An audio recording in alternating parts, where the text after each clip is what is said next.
All right, we're back with another special edition for you. We have the world renowned, the one and only bassist extraordinaire, songwriter of so much acclaimed songs, your favorites. It is the one and only Bob Daisley. Bob, Oh, hi, welcome Jay. all the Thank you, way from sir. Sydney, Australia to Los Angeles, California. Yep, yep, Your yep. old home, your old stomping grounds over here. Oh, yeah, yeah. I spent many a day in LA and around Hollywood, North Hollywood. Oh, yeah, the Yeah, studios, yeah. the The rehearsal halls. Valley. Yeah, various studios, all sorts. Yeah, Yes, yes. Well, we're talking about your amazing book, For Fact's Sake, and yep. you have your whole history in here. Talk a little bit about, when you knew, and I know people had probably asked you for years, Bob, when are you going to write a book? When are you going to write a book? You know, when Well, I used to get that in the 80s. I used to get that. I was in England then, and I was, when I do interviews and I'd tell stories and they'd say, "Oh man, you're going to write a book," because there were always funny stories or interesting stories or behind the scenes stories, fly on the wall stuff. And for a while, I think it was like late 80s, I was going to do just a photograph book because I have lots and lots of photographs and just have right, like a little picture mini, book. Yeah. yeah, and have little mini stories underneath or just captions or Uh-huh. whatever. But I'm glad that I didn't do that. I was in the process of beginning to put it together, and then I thought no, and I waited, and then it would have been about I think 2012 or 2013. I was reading through some old correspondence because when I was in London, my mum and dad and sister and friends and that used to write to me, and in those days there were no emails or text or even phone calls because it was so expensive. And I was going through some old correspondence, and I thought, God, I just have to do a book. So on my birthday, on the 13th of February 2013, sorry, I got the wrong 2009. Can you edit that Yeah, out? sure. In 2009, on my birthday on the 13th of February, I thought, this is the day. I'm going to start the book today. And I did. And I didn't stop until it was done. And it was finished and published in 2013. It took me about, it must have been 2.5 years to actually write it because there was like dozens of diaries to go through, literally thousands of photographs to go through, and I narrowed down the photographs to about, I think there's something like 380 photos in the book, but they're Wow. on the pages within the text. So you don't have to go to a photograph section to, like, when you're reading, oh, I'll find that or find, Right. and then It's you lose all your train of combined, thought. text Yeah, and it's all photos. there. If you're reading about, Gary Moore or Richie Blackmore or Ozzy or Randy or what, and I'm talking about things and I Yeah. have photographs, they're there within the text. So that's the best way to do it. That was actually my daughter's idea, Rebecca. She suggested that, and I thought, yes, So good did you idea. write this out longhand on paper or who typed it No, up? no, I typed it out on my computer Typed it. gradually, Okay. and then there was a sort of fine tuning, editing process at the end, which took several months as well of adding stuff or deleting stuff or trimming stuff or rearranging things and then to put the photographs within the text. I had a friend of mine do, and I did that with him. I mean, it was like doing a Rubik's cube, because you only have to move something a little bit and everything changes. So that was a long process as well. The photographs within the text and my my webmaster Simon Rice, he was very good at helping me with that as well. Great stuff. And my other webmaster, Troy Jackson, helped me well, we just sort of talked on the phone, going through editing, changing, making suggestions, but it was the whole thing took about 4 years with writing and then the photographs and the placing and fine tuning. So, but I was pleased with it at the end of it. I just Yeah, After you've when I documented finished, your legacy. I mean, yeah, well, that's it. Yeah, it's been an eventful life, let me tell you. And at the yeah, end of it all, you can't after do just that once you're gone. You gotta put it down, you know? well, that's it. And at the end of that 2.5 years of just writing, and I thought, when I read through it, I thought, wow, this all happened to one person in one lifetime. There's a, I know you know, you stand back and you're like, there's God, a lot of stuff in there. I'm still surviving after all this. Yeah, Wow. No, it's absolutely incredible. I mean, from, the early days, my gosh, you had, of course, Chicken Shack into Widowmaker and Rainbow and the Blizzard of Oz and Uriah Heep with your buddy, your mate, Lee Kerslake and all yeah, the great stuff, Mick Box and everybody. Yeah, you've yeah. told a hell of a story. And of course, performing on stage at the US Festival, that is considered the greatest hard rock festival in American history, really, right Oh, here it was in huge. Southern Well, California. it was like the size of Woodstock. It was Yeah, I mean, like if you walk four through or the 500,000 people. You know, yeah, you walk through the parking lot, and literally every other license plate was from a different state from across the yeah, country. yeah, People yeah. came from When everywhere for that. Yeah, when we got on stage, you could just see people for as far as you could see. It was just a sea of people. It was weird. It was kind of overwhelming, but you Yeah, know, it's kind of distracting. You want to play your music, and you look out, and you're like, "Whoa, this is it's yeah, kind of and yeah, it's a we were. super hot day too." So Oh, it was. It was really hot. I remember they were passing the security guards were passing bottles of water out and spraying people with yeah, cool water and fans, and it was really hot. the only saving grace is it's a dry heat. Yes, If yeah, yeah. you had that heat in Texas or Florida, it would have been a whole another situation. Oh yeah, yeah, yeah. So yeah, what incredible and look at the people you've played with. I mean, just the drummers alone from Ainsley Dunbar and Cozy Powell and Tommy Aldridge and Carmine Carmine, Appice, Randy yeah, Castillo, Chris Slade. I mean, that yeah, right there, that sounds like an all-star team rhythm section right there. You and those drummers. yeah. I've been very well. I feel grateful because I've been blessed with playing with so many great people. You know, guitarists, singers, keyboard players, drummers. You name it. It's yeah. I feel blessed and I feel grateful. Well, your collaboration with a young Randy Rhoads from Burbank, California here is Yeah, truly one of the greatest collaborations in rock history. I mean, the Blizzard of Oz album and the Diary of a Madman and of yeah. course the live stuff you did. It's really goes down in history. Ozzy's never been able to top that, and so many people look at that as foundational records that were like a blueprint for what came after Well, it. yeah, yeah. Well, that set up their empire. That was the foundation to his whole new career. People call it a solo career, but it was a band. But Yeah, we know it was a for band. a while anyway. Look at the publicity pictures. It was all Blizzard of Oz, Oh, of course. Just Yeah. because OZ was in the title didn't mean it was a solo band. You guys weren't hired hands. It was a band. No, no, no, no, no, no. That should never be lost. And of Right, course, right. we honor you in our Rock Forever Hall of Fame, no question. I mean, it's we encourage everybody to get the book. So the best way to get the book is on Amazon. I'd say so. Yeah, Okay. yeah. It All might the be in Amazon. some various independent stores. Did Barnes and Noble carry it at all? No, not that I know of. Okay. So Amazon.com Amazon's good, yeah.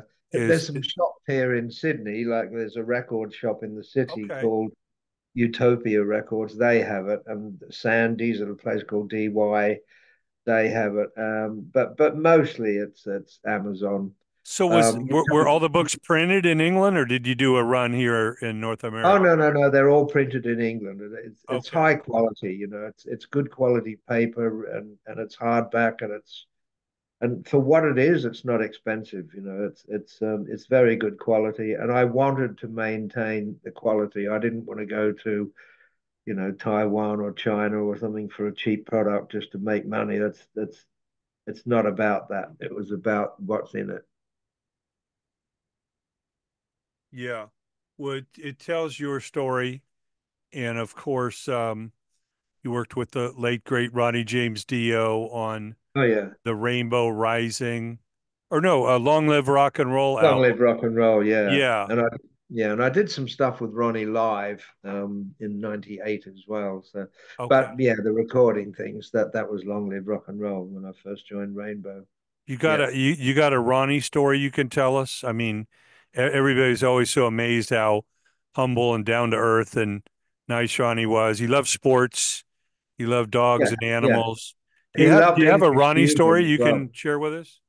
He loved English humor as well. I Oh, mean, for not all Americans, love Monty Python, Faulty Towers, stuff like that. yeah, Annie all that Hill. stuff. Oh yeah, he was always Okay. quoting, Python and Yeah. Faulty Towers and all that stuff, which is a little unusual for an American because although a Well, lot of well, Americans not love to them. me. I can recite whole passages of Monty Python and the Holy Grail, or Yeah, all yeah, the yeah, TV yeah. shows. John Oh, he's Cleese, making Eric it up as Idle. he goes along. Oh yeah, no, it's. Yeah. I told you the first show I ever saw at the Hollywood Bowl was Monty Python at the Hollywood Bowl. Oh, They, great, they did great. 3 nights. Albatross. Yeah, that's it. They Yeah, filmed it Albatross. as a movie. Came out on VHS and DVD. Yeah, Yeah, it was you amazing get seeing it. wafers with Oh, it. there we go. The Yeah, argument yeah. clinic. Well, hold on. Oh, yeah, yeah, Is yeah. this a half hour or is this the full hour Yeah, argument? yeah, yeah, yeah. This is 5 minute one with the full half an hour. Oh, Yeah. you want abuse? Oh, that's next door. So, No, I mean, you listen to some of that stuff and you're like, how the hell they come up with that? yeah, Were they yeah. smoking? They just Well, like, I remember at the time people thought, oh, they must be smoking a lot of pot or doing coke or whatever. They didn't. They had a couple of beers each, and that was it. is that right? Yep, that's a Well, fact. obviously it wasn't done live originally, so they had the beauty of being able to kind of improv and Oh, find what sure. worked and you know Yep, yep, yep, yep, come up with yep. suggestions. And I first saw it back in '76 when I'm going to college up in the Vancouver, Seattle area, and it came Right, on PBS without right. commercials. So the whole Uh-huh. show was like 22 minutes long, Yeah, and we were smoking and drinking and getting ready for it, and it would come on, and we're absolutely loving it, and then it was off. It was like 20 minutes long. We're like, what? We got to wait a whole nother week for this, yeah. it was Well, that was it. It was sort of a trial run to see how it would go and see how yeah, well, people would it react. came through PBS, which was nothing to do with the main TV networks or anything, Right, right. public television.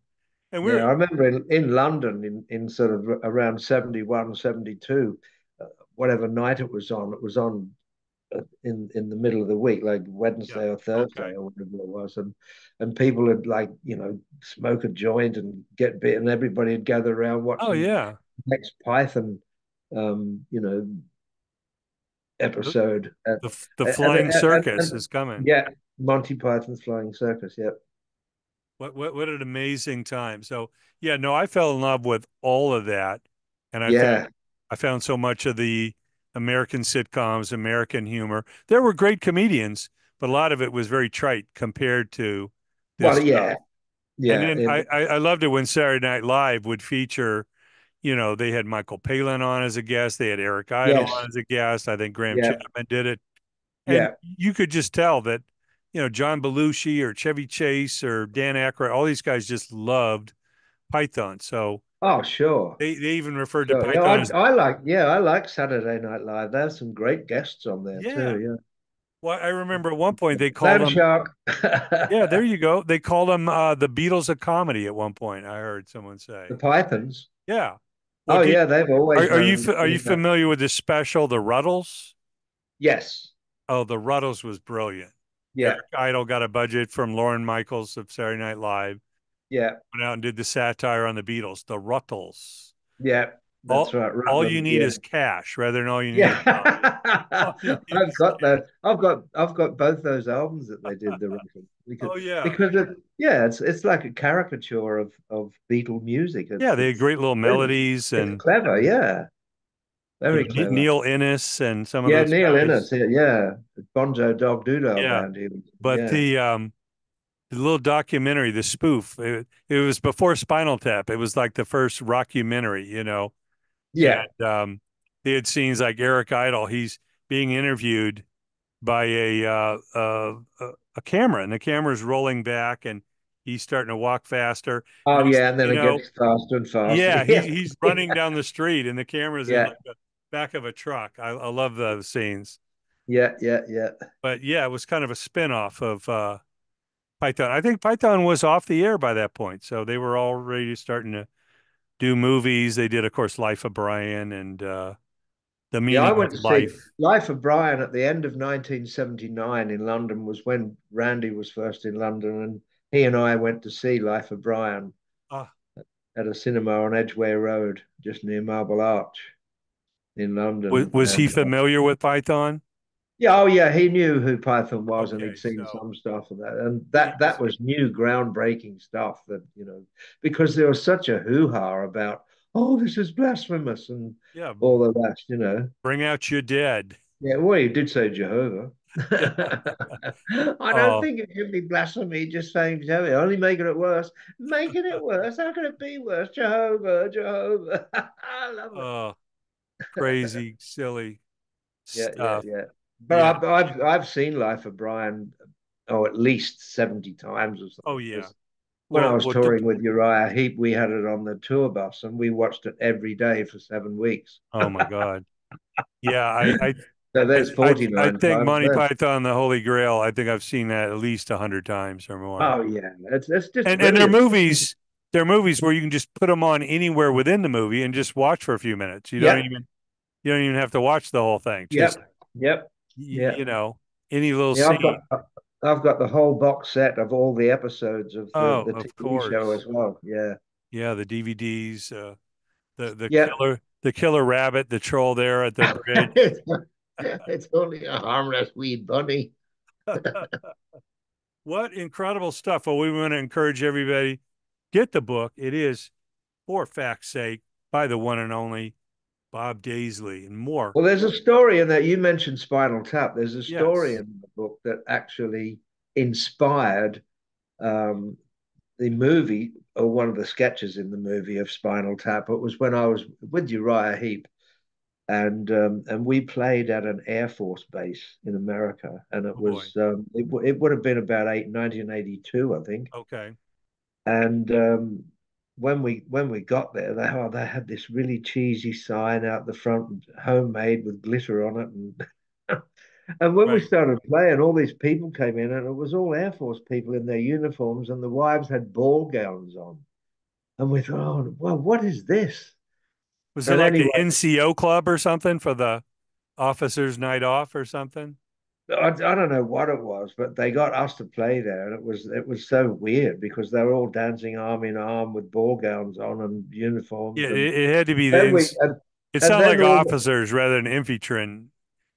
yeah, and all the messages and announcements and that were from the Conning Tower were coming through the PA, and it just got more bizarre as it went along. Anyway, John Sinclair, who was the keyboard player with Uriah Heep, he had been in the pilot of Spinal Tap, the very first pilot of Spinal Tap, and he'd been Viv Savage in that. But because we were recording and on the road, he couldn't do the actual movie. But they did ask him about bizarre stories and things, silly things that have happened. So he told them about our little escapade in the Air Force base, and they put it in the movie. So that part in Spinal Tap where they play at the Air Force base, that's based on what happened to us.